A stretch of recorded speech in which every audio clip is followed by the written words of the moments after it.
Shalom WJC family. Come to you with this week's Torah Talk to not only wish you a Shabbat Shalom, but also a happy Passover.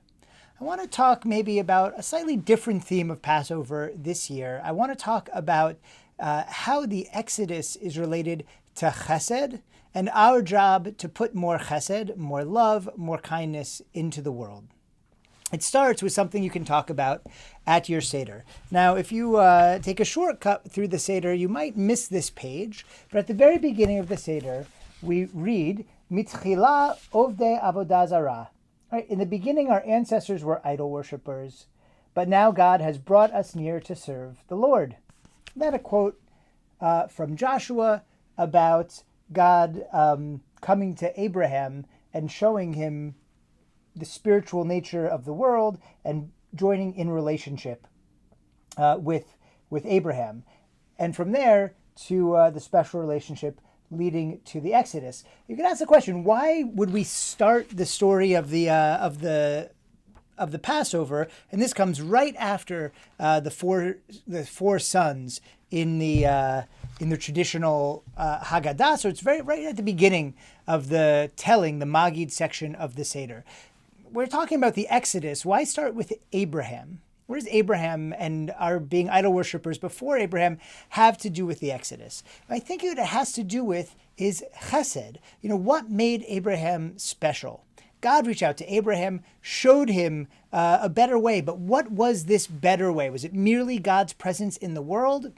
Okay, that's something that clearly wasn't recognized before Abraham, but it goes a step further.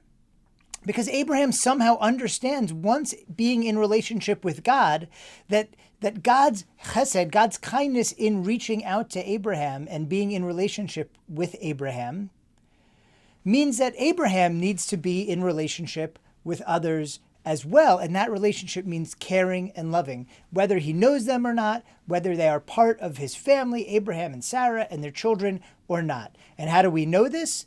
Because God's self comes to Abraham and says these awful people in Sodom and Gomorrah, they need to be destroyed. And Abraham argues on behalf of the innocent.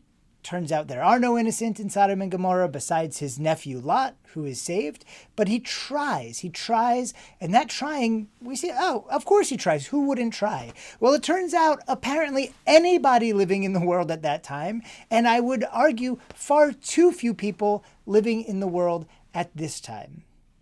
How do I know that? How can I say that? Well, look at Jewish history through the rest of the Torah. So first of all, we end up in Egypt. The Egyptians commit slavery and genocide against the Jewish people, treating us like animals, right? To be bred or destroyed at will, even worse than people should treat animals, but fine. Clearly dehumanizing the Israelites, the Jewish people, so that they could have their way. And God comes, right? If we go further now on in the Haggadah, we read, God heard our cries. V'yotzienu Adonai mimitzrayim biyad chazaka uvizro nituya. Right? God took us out of Egypt with a strong hand and an outstretched arm. And what is the commentary? Now, this is just before the 10 plagues. So now we're at the other side of the Magid section. What is the commentary that the rabbis give us? Not by the hands of an angel, not by the hands of a seraph, not by the hands of a messenger, but the Holy One, blessed be he, himself in his own glory. Why is that important? What does that add to God took us out? The point is that God's self, does chesed in the world, and we too are supposed to walk in God's ways and manifest chesed in the world. Right, so the whole point of the Exodus, God is showing us the way to be, that evil and the dehumanization of other people needs to be stamped out. All human beings need to be lifted up and treated with respect. And even if that might mean fighting a fight on other people's behalf, the way God fights on our behalf, in order to bring freedom and to restore the dignity and the humanity of the Jewish people. But it's not just the Egyptians. The Jewish people, they walk across the Red Sea. They're attacked by the Amalekites. They're attacked later. They try and make peace. They're attacked by the Moabites, the Midianites, the Edomites. people they send messengers to and say, look, we just want to pass through. We don't want to fight. They attacked. Right? This ragged group of slaves, of former slaves walking through the desert, are not finding any chesed from anyone. One person, Yitro, who is a Midianite, but we know the rest of the Midianite people don't follow Yitro because they come at the end of our journey in the desert and they try and undermine the integrity of the Jewish people. There is just not enough chesed in the world. And God's self wants to take care of that fact. The message to us from the Haggadah is clear. The Exodus is not enough. The holiday is not only about our freedom. The holiday is about the lesson that God taught Abraham, and then Abraham in the Sodom and Gomorrah story teaches back to God, which is that we need to treat all people as people, that there has to be more chesed in the world for those who are in need, and there is precious little of it, as we see in the rest of the Torah and as we're seeing today. Right? Today there is so much pain in the world, so much violence in the world, in so many different ways, in so many different places.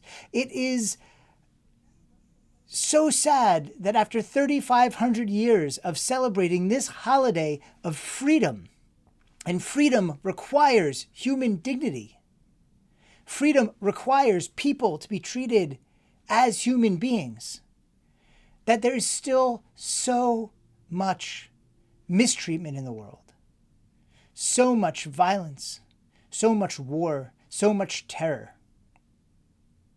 The message for this holiday for us is it is our job to put chesed in the world. Right? God took us out of Egypt through this act of chesed so that we would go out into the world like our ancestors Abraham and Sarah and bring more chesed into the world. We are the representatives of this way. We will not be idol worshippers. We will not go to the God that serves our needs best. We will manifest the one true God in the world, a God of chesed, a God who cares. The prophets tell us time and again, God cares. God cares about injustice. God cares about mistreatment. And God put the Jewish people in this world to fight against that, to be a symbol of dignity, of humanity, of righteousness, of redemption. And so as we celebrate this Passover, this seder, I hope we will take the time to explore that question of how do we bring chesed into the world? How do we live up to the responsibility placed upon us by God when God redeemed us? How do we pay that back into the world through acts of chesed? That could be chesed for the people of Ukraine who are suffering so desperately under the thumb of another tyrant in Russia. That could be chesed in our backyards, where there are people who are hungry, where there are people who don't have equal access to healthcare, who don't have equal access to groceries, who are just not treated the same. And treated as less, maybe still human, but less human than the rest of us. There are so many ways to repay the chesed that God pays to us in the Exodus. Let us, at our Seder tables, let us, as we discuss this holiday, commit to one more, two more, many more, a lifetime's worth of acts of chesed. In doing so, we will honor our ancestor Abraham from the beginning of the Haggadah. We will honor the generation who went out from Egypt. We will honor the Jewish people and our mission as we bring more chesed, more love into the world. We can do it together. We can start to change this tide. 3,500 years on, I know it's a long journey, but every bit, every act of kindness, every act of redemption helps turn that tide and bring more consciousness, more awareness of chesed into the world. Let us, in that way, fulfill the promise of the Exodus, the promise of this holiday of renewal and rejuvenation. I wish you a Chag Sameach, a very happy Passover.